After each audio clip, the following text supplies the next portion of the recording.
Bismillahirrahmanirrahim. Assalamualaikum warahmatullahi wabarakatuh.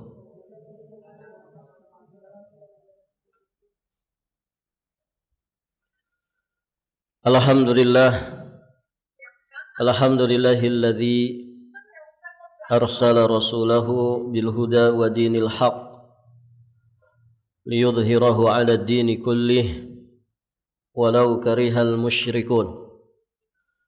Asyhadu an la ilaha illallah wahdahu rabbi la syarika lah wa asyhadu anna Muhammadan 'abduhu wa rasuluh. Amma ba'd. Fa inna asdaqal hadithi kitabullah wa khairal hadyi hadyu Muhammadin sallallahu alaihi wa alihi wasallam. Wa syarrul umur muhdatsatuha fa inna kulla muhdatsatin fid dini bid'ah wa kulla bid'atin dhalalah wa kulla dhalalatin fin nar. Allahumma inna nas'aluka 'ilman nafi'an wa rizqan thayyiban wa amalan mutaqabbala. Para ummahat wa akhwat fillah rahimani wa rahimakumullah. Alhamdulillah, kita bersyukur kepada Allah Subhanahu wa taala pada kesempatan pagi hari ini. Insyaallah kita akan melanjutkan pembahasan tafsir surat Nuh. Kita sekarang akan masuk di pembahasan ayat ke-23 dan ayat ke-24. Baik, ibu-ibu yang dirahmati Allah. Allah Ta'ala berfirman, ba'da a'udzu billahi as-sami'il 'alim minasy syaithanir rajim. Wa qalu la tadharunna alihatakum wa la tadharunna wadda wa la suwa'a wa la yaghutha wa ya'uqa wa nasra wa qad adallu katsira wa la tazidi adh-dhalimina illa dhalala. Allah berfirman yang artinya, dan mereka berkata, mereka di sini orang-orang kafir yang tidak beriman kepada Allah, tidak beriman kepada Nabi Nuh alaihi salam dan apa yang didakwahkan kepada mereka. Mereka adalah para pembesar dari kaum Nuh alaihi salam. Wa qalu, dan mereka berkata, la tadharunna ay la tatrukna, jangan sekali-kali kamu meninggalkan alihatakum, penyembahan Tuhan-Tuhan kamu, wala tadharunna, dan jangan pula sekali-kali kamu meninggalkan waddan wala suwa'a wala yaghutha wa ya'uqa wa nasra, dan jangan pula sekali-kali kamu meninggalkan penyembahan kepada Wad, jangan pula kepada Suwa', Yaghuth, Ya'uq dan Nasr. Wa qad adallu katsira, dan sungguh mereka telah menyesatkan kebanyakan manusia. Wala tazididz zalimin illa dhalala, dan janganlah engkau tambahkan bagi orang-orang zalim itu selain kesesatan. Baik, ibu-ibu yang dirahmati Allah,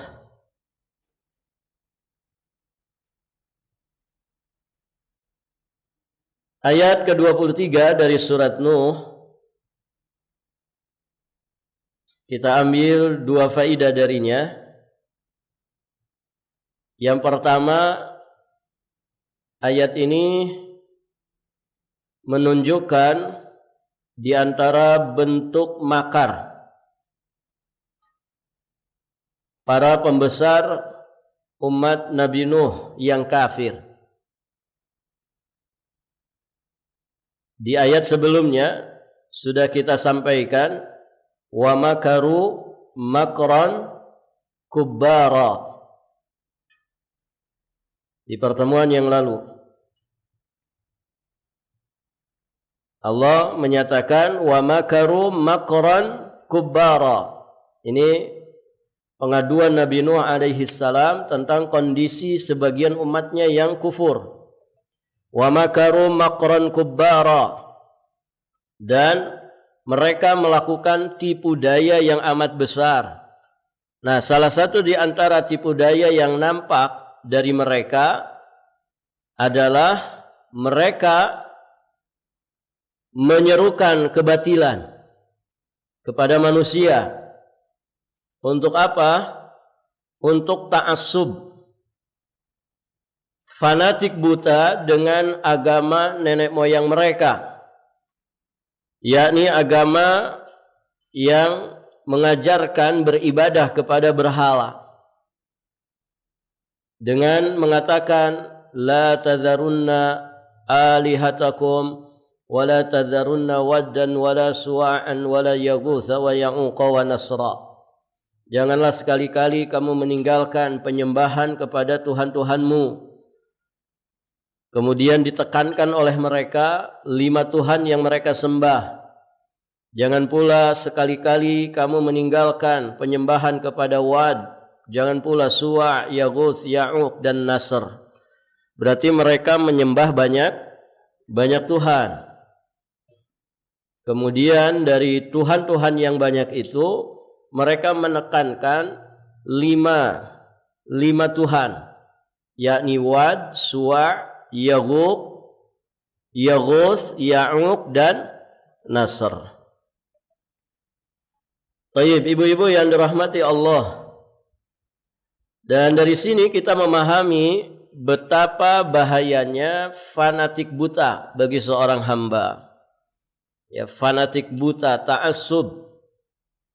Jadi pokoknya gimana orang, gimana pemimpin, ya gimana pembesar, kata mereka A, manut A, tanpa pernah berusaha mengetahui hakikat yang sebenarnya dari perintah itu atau dari seruan itu.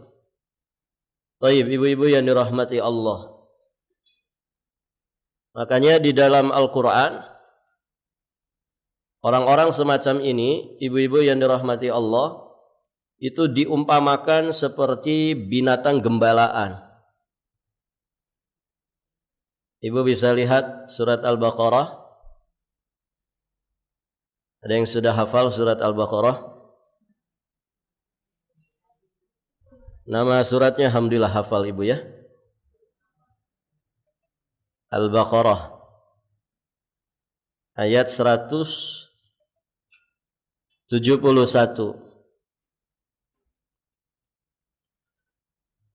Wa mathalul ladzina kafaru kamathalil ladzi yan'iqu bima la yasma'u illa du'a'a wa nidaa'a summun bukmun umyun fahum la ya'qilun.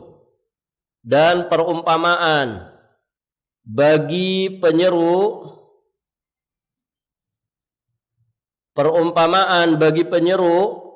orang kafir adalah seperti penggembala yang meneriaki binatang, di mana binatang gembalaan ini tidak mendengar selain panggilan dan teriakan. Mereka tuli, mereka bisu, mereka buta, maka mereka itu tidak mengerti. Tayyib, ibu-ibu yang dirahmati Allah. Salah satu tafsiran dari ayat ini, jadi orang-orang kafir yang ta'assub kepada nenek moyang, ketika mereka diseru untuk beribadah kepada berhala, maka perumpamaan mereka itu seperti binatang gembalaan. Binatang gembalaan kalau diteriaki, barakallahu fikum, dengar nggak dia ibu? Dengar tidak? Binatang punya telinga nggak ibu? Nah, berarti mendengar. Ibu punya kucing di rumah, pus pus pus pus, dengar nggak dia? Nyamperin nggak? Kalau kita tanya, kamu paham nggak saya manggil apa? Paham nggak dia? Enggak. Paham maksudnya? Dia dengar, teriakan itu dia dengar. Ya. Dia dengar, orang punya telinga. Ya. Tapi paham nggak dia dengan apa yang disampaikan? Tidak paham.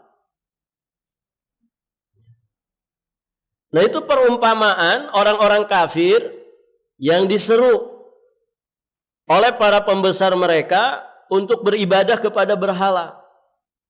Kata pembesarnya, la tadzarunna alihatakum, jangan kamu tinggalkan sesembahan-sesembahan kalian ini. Mereka dengar itu, tapi mereka nggak paham. Makanya di ujung ayat kan, fahum la yaqilun. Mereka nggak paham itu.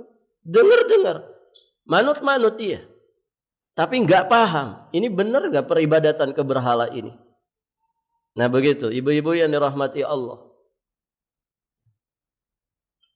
Barakallahu fikum. Maka pendengaran yang kemudian menjadikan mereka itu tidak paham dengan apa yang mereka dengar, mulut yang bicara namun tidak menjadikan mereka paham dengan apa yang disampaikan, hati yang bisa berpikir kemudian mereka tidak menggunakannya untuk memahami, maka ibu-ibu yang dirahmati Allah, sama saja mereka itu dikatakan sebagai summun bukmun umyun. Ya, mereka itu tuli, mereka itu bisu, mereka itu buta.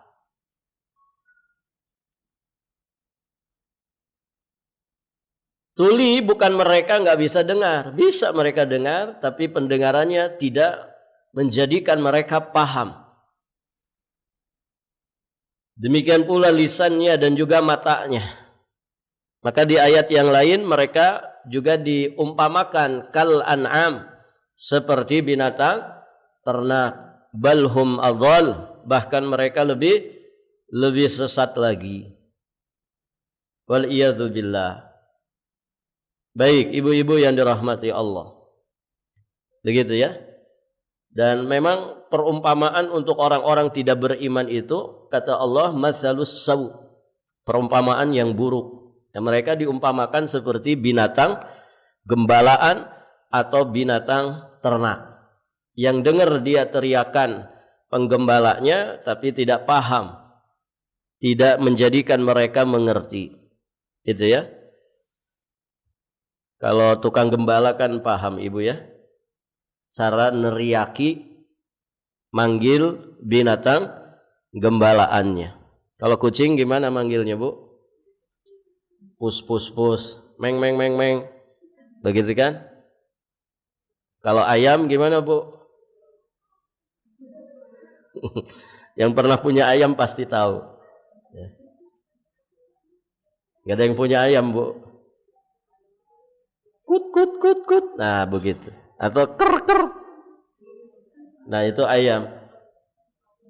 Nanti binatang yang lain lagi itu. Barakallahu fiikum. Mereka dengar nggak? Dengar. Tapi kalau ditanya, tidak paham. Taib, ibu-ibu yang dirahmati Allah. Nah itulah orang-orang yang ta'assub, orang-orang yang fanatik buta begitu. Ngekor aja dia, ngikut aja. Ditanya seperti apanya, hakikatnya gimana, nggak paham. Ya, ibu-ibu yang dirahmati Allah. Makanya dicekoki apapun, mereka mau saja. Ya. Dikasih dongeng-dongeng palsu saja mau, begitu ya. Nas'alullah al-afwa wal-afiyah wassalamah.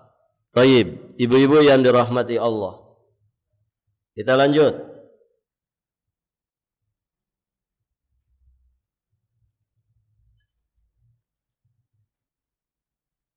Kemudian para pembesar umat Nabi Nuh yang kafir ini, mereka juga menyerukan, wala tadharunna waddan wala suwa'an wala yaghutsa wa ya'uqa wa nasra.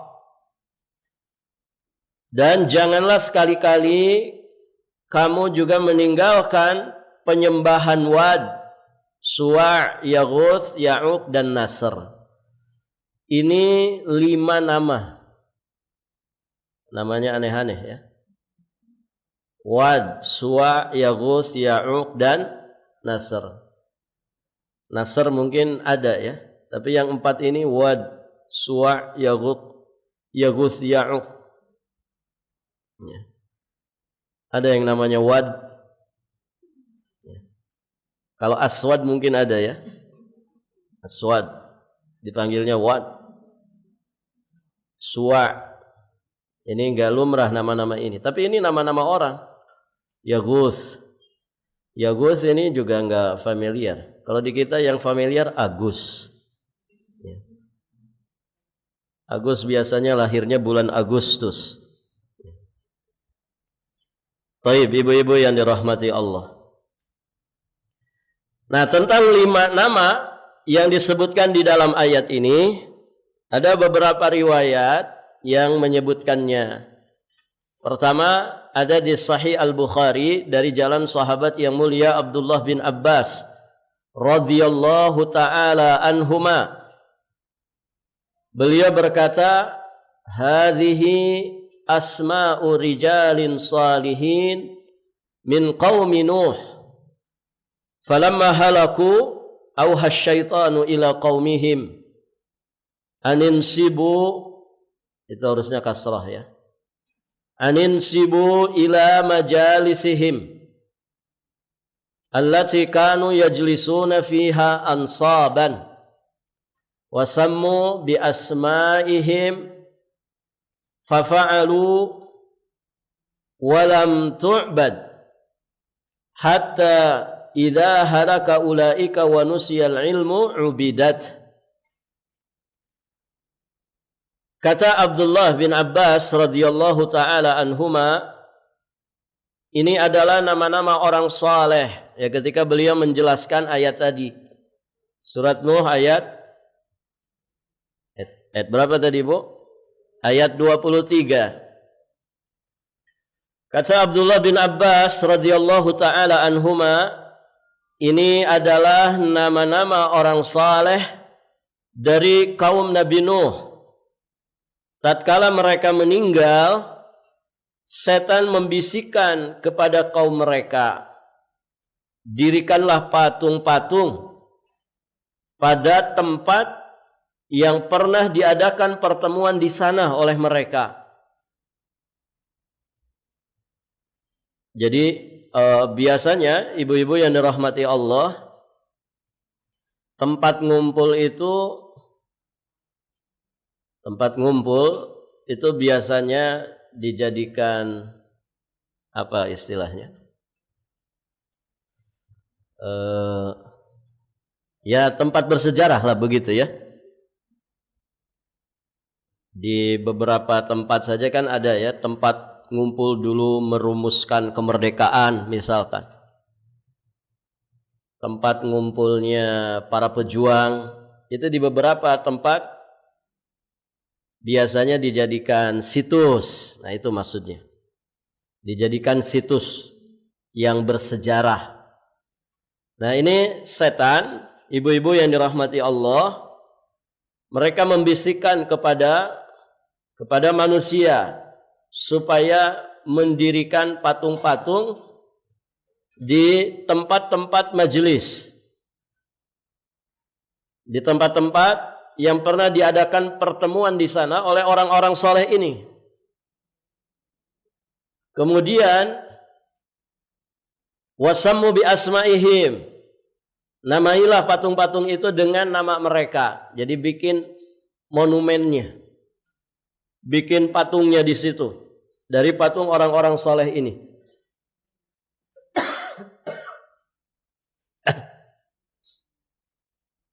Maka fafa'alu, Orang-orang itu pun akhirnya melaksanakan bisikan setan tersebut. Walam tu'bad, namun tidak sampai diibadahi. Jadi kan setan, ini ada orang-orang soleh. Tadi 5 nama itu 5 orang-orang soleh sebelum kedatangan Nabi Nuh alaihi salam. Kemudian mereka itu meninggal, berganti generasi, begitu kan? Maka setan datang kepada manusia yang ditinggal mati oleh 5 orang soleh ini, supaya membuat monumen, membuat patung dari kelima orang soleh itu di tempat-tempat biasa mereka bermajelis. Akhirnya orang-orang itu melaksanakan bisikan syaitan ini. Dibuatlah patung-patung, kemudian dinamai patung-patung itu dengan nama-nama orang soleh tersebut. Hatta idza halaka ulaika, hingga setelah orang-orang mendirikan patung itu meninggal. Nah, ini berarti ganti lagi generasi. Jadi generasi yang ditinggal mati oleh orang-orang soleh tadi, mereka mendirikan patung dari bisikan syaitan. Mendirikan patung 5 orang soleh tadi, dinamai dengan nama-nama orang soleh tadi. Kemudian orang-orang yang bikin patung, bikin monumen ini pada mati, meninggal dunia. Berarti ganti generasi berikutnya. Nah, ketika orang-orang bikin patung ini meninggal dan keadaan saat itu ilmu dilupakan, maka 5 patung orang soleh tersebut akhirnya disembah. Akhirnya disembah.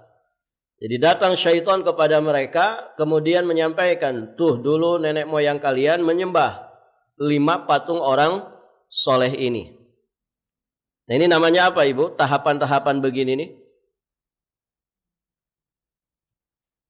Apa, Bu, namanya?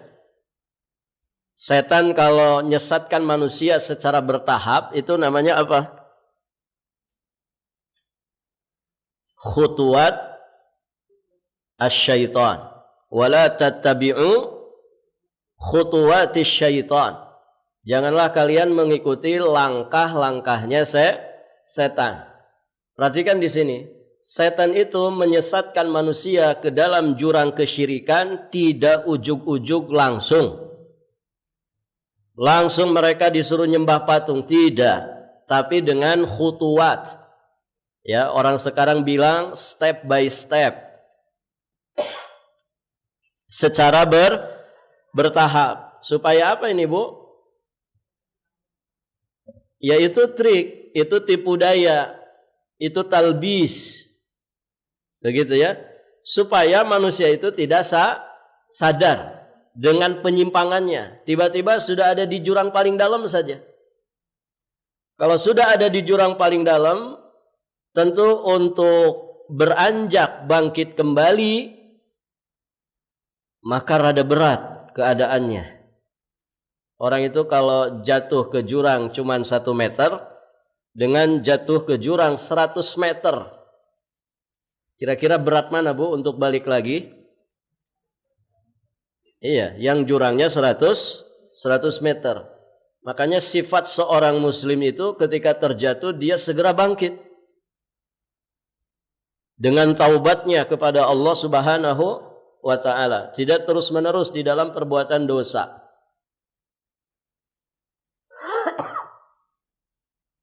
Saya minum dulu, Ibu, ya.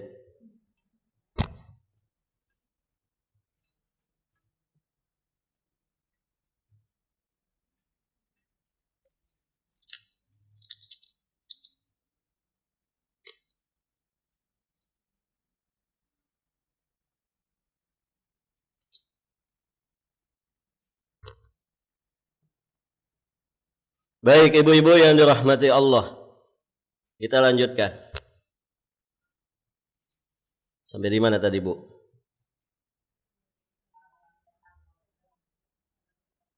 Sampai di mana? Sampai jatuh ke jurang, ya? Taib.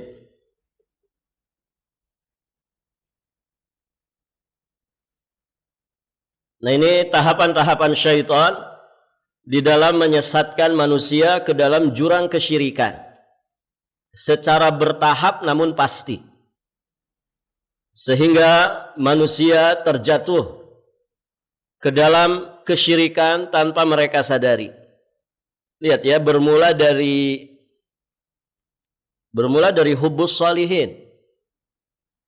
Bermula dari cintanya manusia kepada orang-orang soleh. Itu langkah awalnya dari situ. Yang digunakan, senjata yang digunakan oleh iblis dan bala tentaranya untuk menjerumuskan manusia ke dalam kesyirikan. Bahkan ini, peristiwa ini adalah kesyirikan pertama kali terjadi di muka bumi. Ternyata senjata awalnya adalah hubbus shalihin. Cinta kepada orang-orang saleh. Atau dengan bahasa lain, al-ghuluwu fis shalihin. Sikap ghulu, sikap berlebih-lebihan kepada orang-orang saleh. Siapa yang tidak cinta kepada orang saleh? Siapa yang tidak merasa nyaman, betah berada di sekitar orang saleh?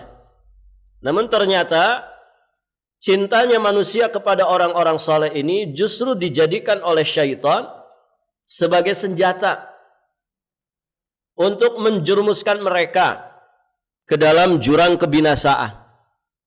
Ya, kalau dibahasakan begini, Ibu. Kalian itu kan orang cinta sama orang-orang soleh, begitu ya. Bagaimana jasa mereka kepada kalian, membimbing kalian, mengajari kalian kebaikan yang tadinya kalian gelap karena kejahilan. Ya, sekarang kalian hidup dalam keadaan terang benderang dengan ilmu yang diajarkan oleh mereka. Kalian juga sangat kagum dengan ibadahnya mereka, dengan akhlaknya, dengan perangainya. Mereka teladan kalian, begitu ya. Terus hatinya itu diangkat-angkat dulu terkait dengan orang-orang saleh ini. Nah, kemudian mulai tahapan berikutnya, setan masuk ke mereka. Coba kalian itu ya, bikinkan lukisan mereka. Nah, itu tahapan kedua, Bu. Jadi dari cinta ya kepada orang-orang saleh berlanjut ya memerintahkan supaya membuat lukisannya, gambar. Nah, itu ada di riwayat berikutnya. Riwayat Ibnu Jarir dari Muhammad bin Qais. Beliau berkata tentang Wad, Suwa', Yaghuth, Ya'uq dan Nasr. Ya, disebutkan kanu qauman salihin baina Adam wa Nuh. Mereka adalah orang-orang saleh yang hidup di sebuah masa antara Nabi Adam dan Nabi Nuh. Jarak antara Nabi Adam dan Nabi Nuh ada 10 kurun. Kulluhum ala tauhid. Kata para ulama, mereka semua berada di atas tauhid.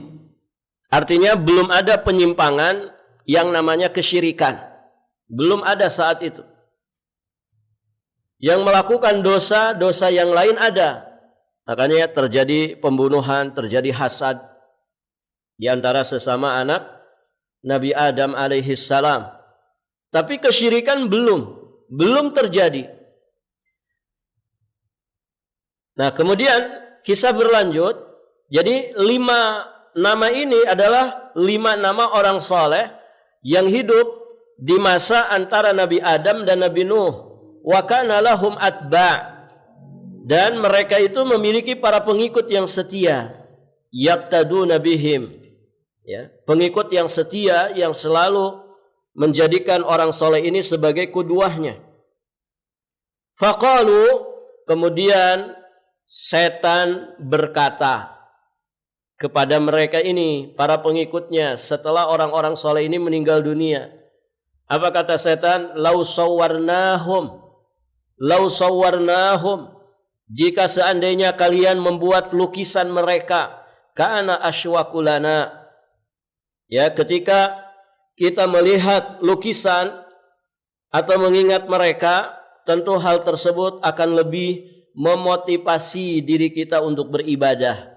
Kana aswakulana ilal ibadah idza dzakarnahum. Akhirnya orang-orang yang dibisiki syaitan ini fasawwaruhum. Mereka melaksanakan bisikan setan, akhirnya dibuatlah lukisan orang-orang soleh ini. Nah, ini tahapan kedua. Jadi tahapan pertama, ya, mereka diiming-imingi dengan cinta kepada orang soleh. Dibesarkan hatinya bahwa kalian ini, ya, muhibbus sholihin, ya, para pecinta orang-orang soleh. Maka coba jangan sekedar cinta. Ini kan orang-orang soleh sudah pada meninggal dunia. Coba kalian buatkan lukisannya, pajang di tempat di mana mereka biasa berkumpul. Supaya apa? Supaya ketika kalian melihat lukisan mereka, maka muncul kemudian semangat, motivasi untuk selalu meneladani mereka. Baik di dalam ibadahnya, di dalam akhlaknya, ya juga di dalam kebaikan-kebaikan yang ada pada mereka. Maka dibuatkanlah kemudian lukisannya. Ini belum disembah, cuman dibuatkan lukisannya. Ya, ibu yang dirahmati Allah, gambar itu kadang menjadi penawar. Penawar apa, Bu? Penawar racun. Penawar rindu, ya. Ibu kalau suami nggak ada di rumah, 3 kali lebaran nggak pulang-pulang, ya.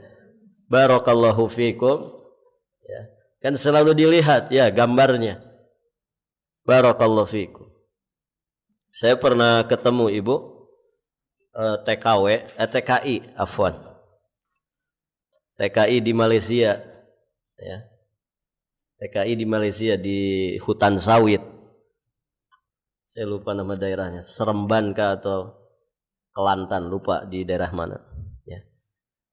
Nah itu 2 tahun kontraknya nggak pernah pulang. Saya bilang, Pak udah keluarga belum? Sudah. Terus kalau kangen istri gimana? Tiba-tiba dia, ya, nyari sesuatu di bawah kasurnya. Nah, ini istri saya, gitu. Jadi dia kalau kangen lihat fotonya. Ya waktu itu belum rame medsos seperti sekarang, ya. Belum bisa video call zaman dulu. HP-nya masih HP jadul, SMS itu. Oh begitu Pak ya? Iya. Ya saya ngobatinya dengan lihat fotonya saja sudah terobati. Masya Allah. Nah ini, jadi lukisan orang-orang soleh itu mungkin bisa menjadi penawar rindu mereka kepada orang-orang soleh. Makanya setan menyuruh mereka, coba buatkan lukisannya.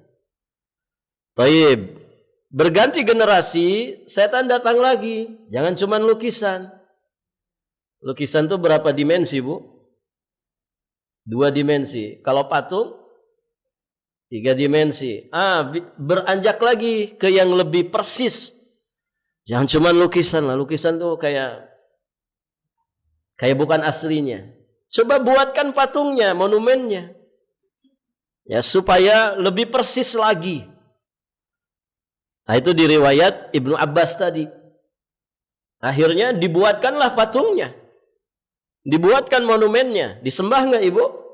Belum disembah.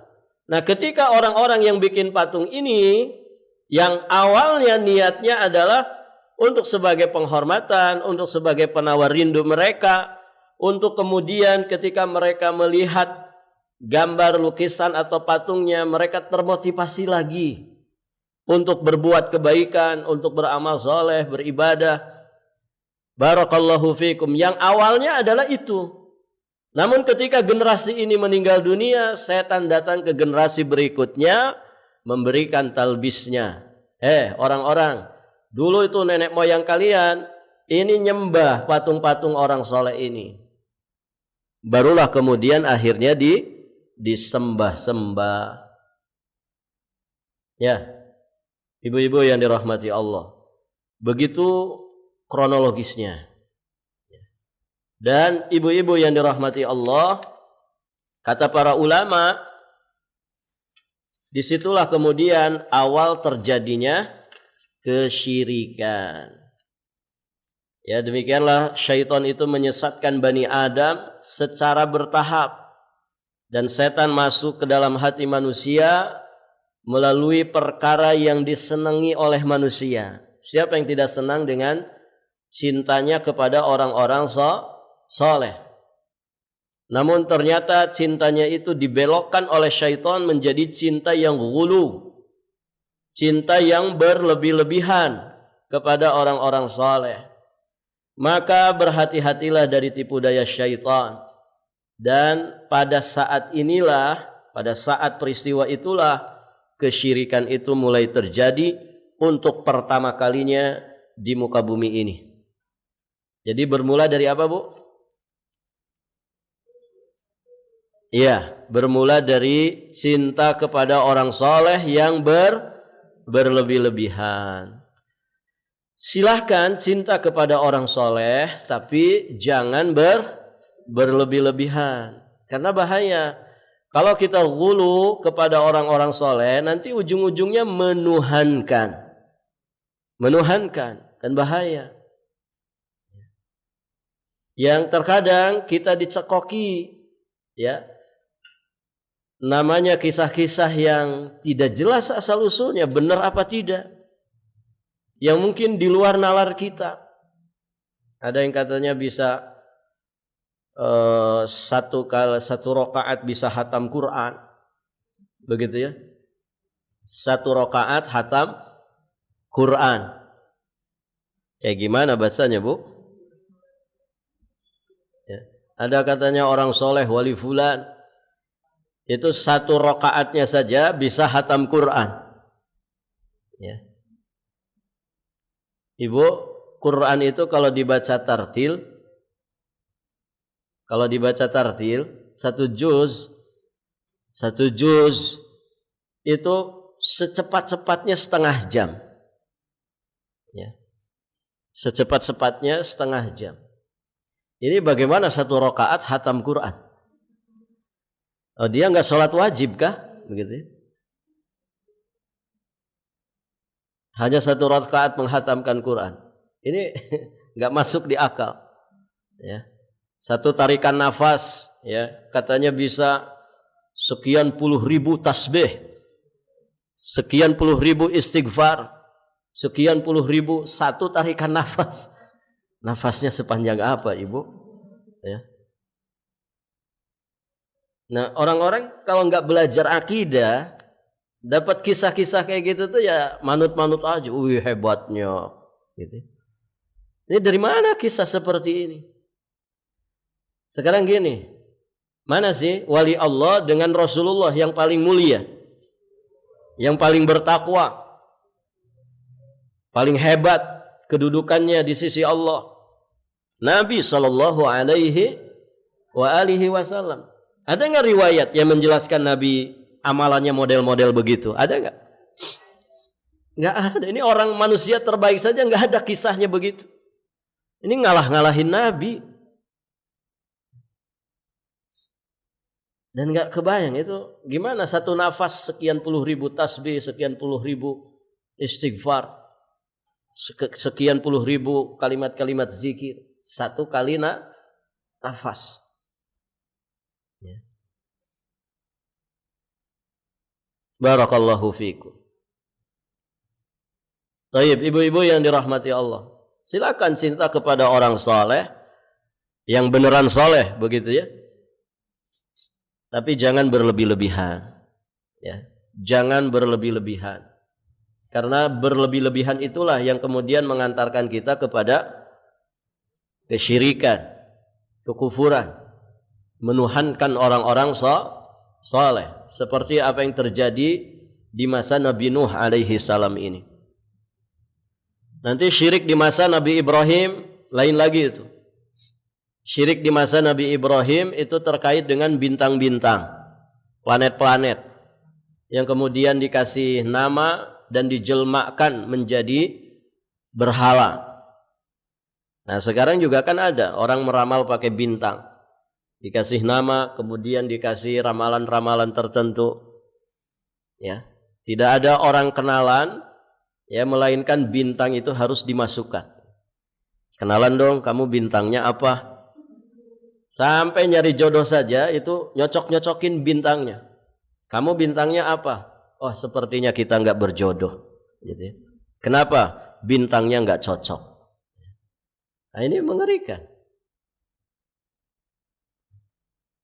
Dan sejarah itu akan terulang.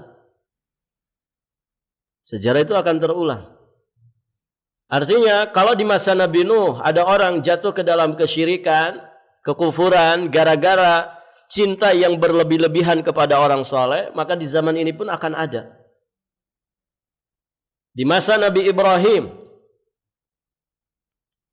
manusia berbuat syirik karena meyakini tentang bintang-bintang di langit, planet-planet di langit, yang punya pengaruh menentukan nasib manusia di bumi. Maka di masa ini pun pasti ada.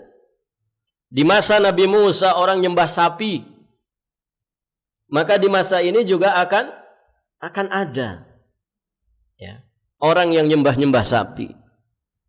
Barakallahu fiikum. Maka ibu-ibu yang dirahmati Allah, dakwah tauhid ini dakwah salih likulli zaman wa makan. Dakwah yang senantiasa harus disampaikan di setiap waktu dan juga di setiap tempat. Karena kesyirikan selalu ada.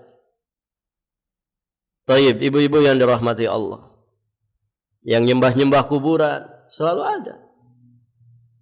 Maka dakwah ini terus disampaikan kepada manusia. Untuk apa? Memperingatkan mereka, menyelamatkan mereka dari kesyirikan, supaya mereka bertauhid kepada Allah Subhanahu wa taala. Baik. Di ayat ke-24 Allah Subhanahu wa taala berfirman, "Wa qad adallu katsira wa la tazididz zalimina illa dhalala." Dan sungguh mereka telah menyesatkan kebanyakan manusia, dan janganlah engkau tambahkan bagi orang-orang zalim itu selain kesesatan.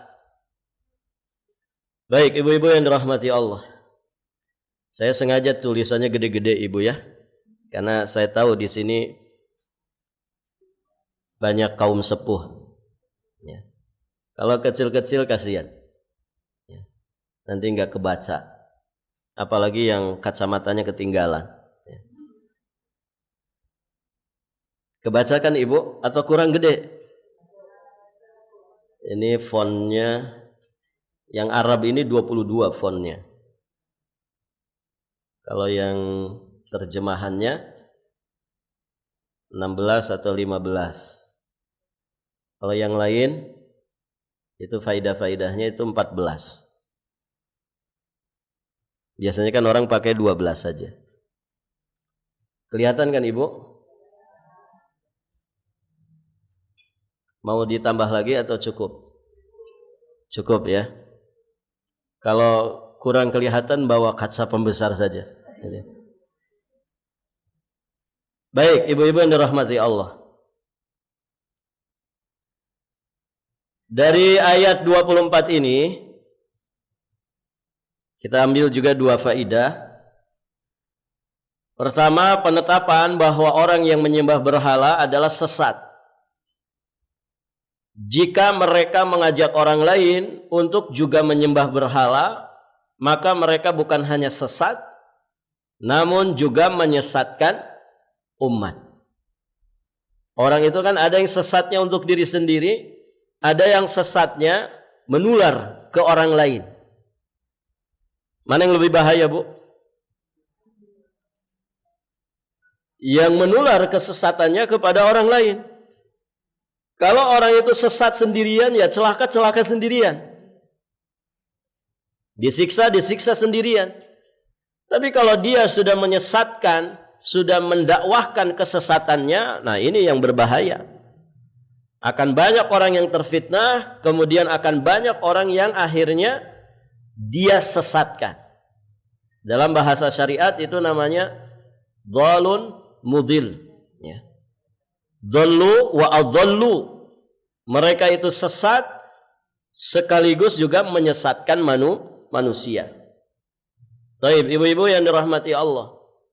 Dan jelas ya, orang terjatuh ke dalam kesyirikan, kekufuran, berarti dia terjatuh ke dalam kesesatan yang besar.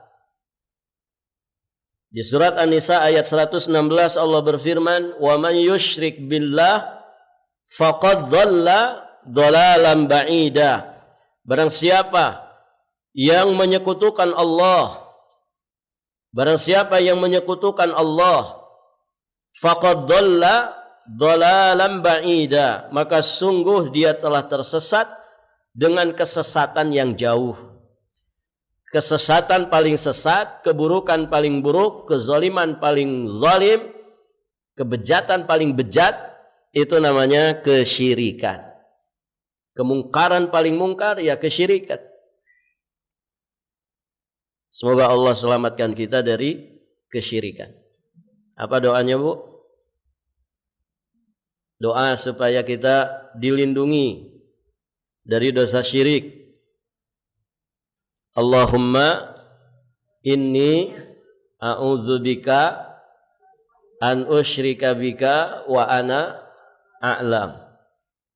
Wa a'udzubika lima la a'lam. Sudah pada hafal belum doanya? Dihafalkan dan dipraktekkan, Ibu ya. Dihafalkan dan dipraktekkan. Ini doa yang seharusnya dibaca setiap saat. Kita berlindung dari kesyirikan. Kemudian faedah berikutnya,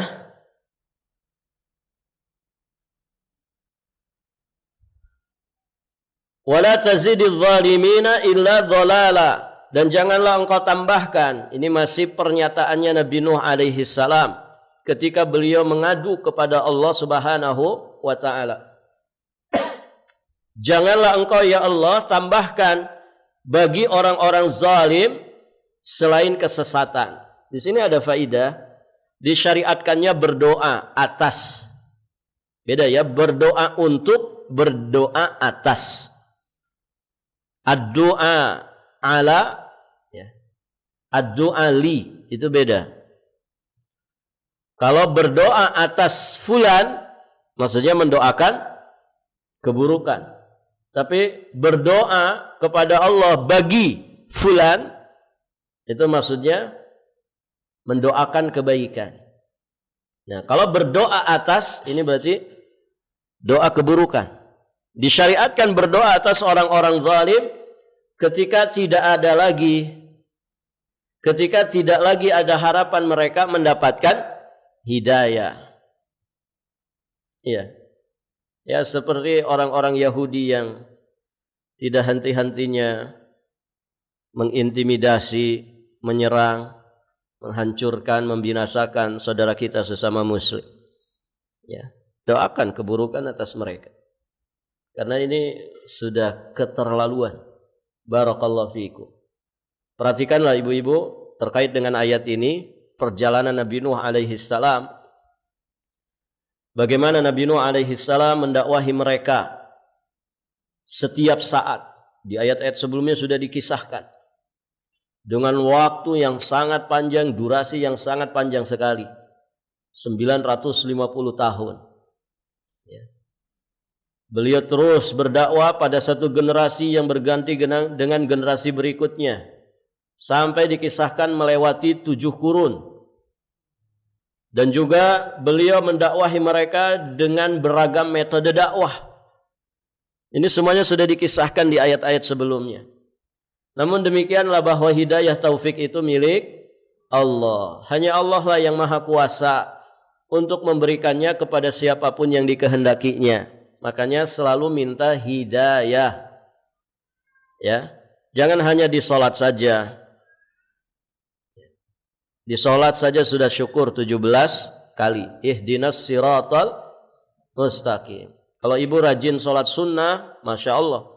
Lebih banyak lagi berarti kita meminta hidayah untuk berada di atas siratal mustaqim. Dan juga manfaatkan waktu-waktu mustajab doa. Untuk apa? Minta hidayah. Doanya apa, Bu? Allahumma inni as'alukal huda wat tuqa wal afafa wal ghina. Wal afafa wal ghina. Itu salah satu di antara doanya. Allahumma inni as'alukal huda, ya Allah sesungguhnya aku memohon kepadamu hidayah, wat tuqa, ketakwaan, wal afaf, ya sifat iffah. Iffah itu orang yang menjaga kehormatan dan harga dirinya. Ya, tidak suka minta-minta ke orang. Wal ghina, dan ghina. Ghina itu apa? Kecukupan. Orang yang selalu merasa cukup, itulah hakikatnya orang yang ghani. Ghani itu apa, Ibu? Kaya. Jadi kaya itu sebetulnya qanaah. Qanaah itu apa, Ibu? Hati yang merasa cukup dan puas dengan jatah yang Allah berikan kepada dirinya. Itu hakikat orang kaya. Jadi kalau ditanya orang kaya itu apa? Yang rumahnya megah. Kalau orang kita kan pasti jawabnya begitu. Orang kaya itu yang rumahnya megah, kendaraannya mewah. Apalagi, Bu? Penghasilannya besar. Asetnya di mana-mana. Ya. Kekayaannya 7 turunan gak akan habis. Kan gitu ya? Kalau ditanya orang kaya. Nah, hakikat orang kaya itu orang yang qanaah. Siapa orang qanaah? Orang yang merasa ridho, merasa puas, merasa cukup dengan jatah pemberian yang Allah Subhanahu wa taala berikan kepadanya. Ya, Ibu. Kalau hidup kita tidak pernah merasa cukup, hakikatnya kita orang miskin. Sebanyak apapun harta kita, kita miskin. Kenapa? Selalu merasa kurang. Kurang dan kurang, kurang dan kurang. Ya. Itu orang miskin. Orang kaya itu orang yang selalu merasa cukup, puas, ridho, hatinya lapang dengan jatah pemberian yang Allah Subhanahu wa taala berikan. Yang penting kan cukup, Bu, ya. Pengen haji cukup buat haji. Pengen umroh, ya, umroh musim dingin Desember cukup buat umroh. Begitu kan? Pengen apa lagi? Yang penting cukup. Taib, ibu-ibu yang dirahmati Allah. Itu namanya ghina. Orang yang diberi kecukupan oleh Allah. Nabi mengungkapkannya dengan kata ghina. Yang dalam terjemahan lain juga disebut kaya. Kenapa orang yang qanaah disebut orang yang kaya? Karena memang itulah hakikat kekayaan. Ridho dan puasnya hati dengan pemberian dari Allah Subhanahu wa taala. Ini doa-doa seperti ini ya jangan ditinggalkan. Kita selalu minta hidayah. Hidayah taufik itu milik Allah. Hanya Allah yang maha kuasa untuk memberikannya kepada siapapun yang dikehendakinya. Tugas manusia adalah ikhtiar, menunaikan amanah. Kita punya amanah untuk apa, Bu? Kita punya tugas untuk beribadah kepada Allah dengan sebaik-baiknya, tidak menyekutukan Allah dengan sesuatu apapun. Ini tugas manusia, ikhtiar, beribadah kepada Allah tanpa putus. Bertawakal kepada Allah dengan doa-doa terbaik dan istiqomahlah di atas jalannya, serta serahkan hasilnya kepada Allah Azza wa Jalla, Zat yang maha keras siksanya dan maha pengampun atas para hambanya. Minta selalu kemudahan kepada Allah. Karena hanya Allah yang mampu menjadikan segala sesuatu itu jadi mudah. Ujian seberat apapun, tantangan, rintangan, hambatan hidup segede apapun, kalau Allah menghendaki itu menjadi mudah bagi kita, maka semuanya akan mudah. Nah, di antara doa meminta kemudahan, Allahumma la sahla illa ma ja'altahu sahla wa anta taj'alul hazna idza syi'ta sahla. Ya Allah, tidak ada kemudahan kecuali Engkau buat mudah. dan engkau menjadikan kesedihan, kesulitan jika engkau kehendaki pasti akan menjadimu mudah. Ya. Ya, hidup ini kan dari awal sampai akhir ujian, tantangan, rintangan. Kalau Allah mudahkan semuanya jadimu mudah.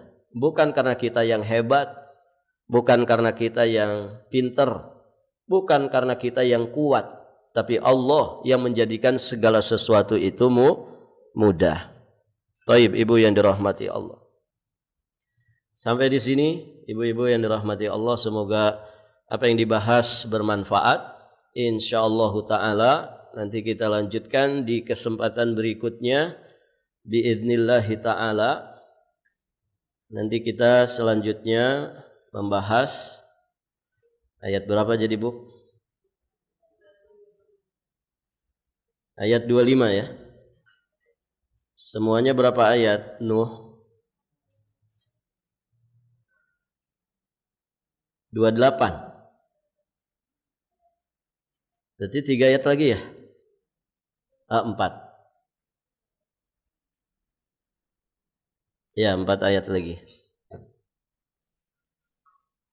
Baik Ibu, sampai di sini saya mohon izin Ibu, ada jadwal khutbah Jumat. Jaraknya agak jauh di pelabuhan Kariangong dan itu jalur macet. Jadi saya langsung berangkat ke sana, semoga tidak macet. Balikpapan tidak seperti yang dulu. Baik Ibu, sampai di sini kita akhiri dan kita tutup dengan doa kafaratul majlis. Subhanakallahumma wa bihamdik asyhadu an la ilaha illa anta astaghfiruka wa atubu ilaik. Assalamualaikum warahmatullahi wabarakatuh.